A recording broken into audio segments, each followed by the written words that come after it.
抜け毛が少ない病種参戦教えたるで。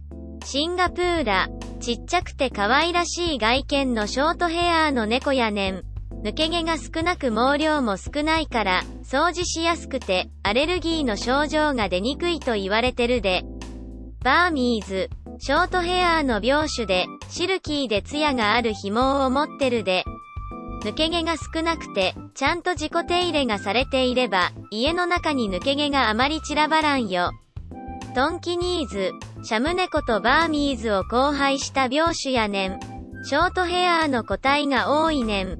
抜け毛が少なくて、紐の手入れがちゃんと続けられてたら、抜け毛の心配は少ないで。